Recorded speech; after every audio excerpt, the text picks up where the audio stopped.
Kiban hukum si draw lako gepu baji yang anak draw ge. Nyan dalam kitab fiqah na gebuhnan dengan li'an. Tapi maya gepu baji yang irmoh bak geduk-duk irmoh digi ayat si draw ayah.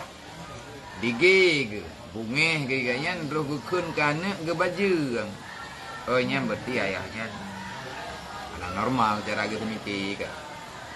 Tetapi punya hukum yang sebenarnya tedang hukum syariat hidrawayah berani gak nyan bersumpah di hadapan mahkamah persidangan syariat dengan perkataan gak nyan demi Allah hai tungku hakim anak long nyan anak yang lahirnya nyan kan anak long macam itu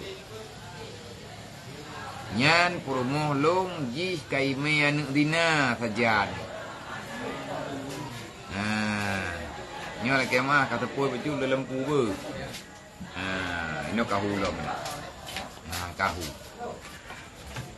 Kun tidro la kau ikut tengku hakim wallah demi Allah anak yang na dalam kandungan perumuh long anak yang dikandung leurinang long nyan kan anak long tengku hakim. Supo ti anak kedaya demi Allah nyan anak dina. Ka gemu sumpah di hadapan hakim tengka.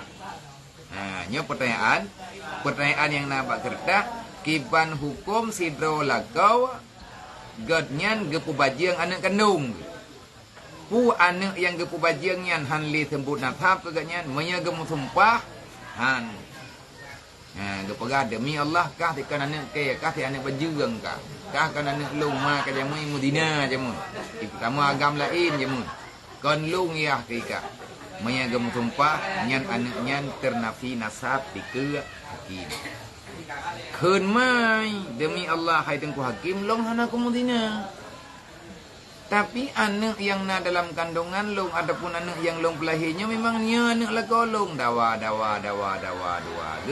de dog iban gecok kesimpulan teman li hakim gecok kesimpulan li hakim gekak palai nyat anak nyan hanale gepu sebut nafhab kepada ayah yang kagem sumpah nyan anak yang nanyan kan anak gak nyan dengan sumpah yang menampung baik na'udzubillah kadi puto lebih-lebih tanya ayah dia akan merangkap puakan anak tu lele tak pegah baji yang ini tu dung pulang pulin tu mun takun lagi anak bui ka pegah drog lagi athai lagi pulan lagi pulin oh nyan dung kumulempah salah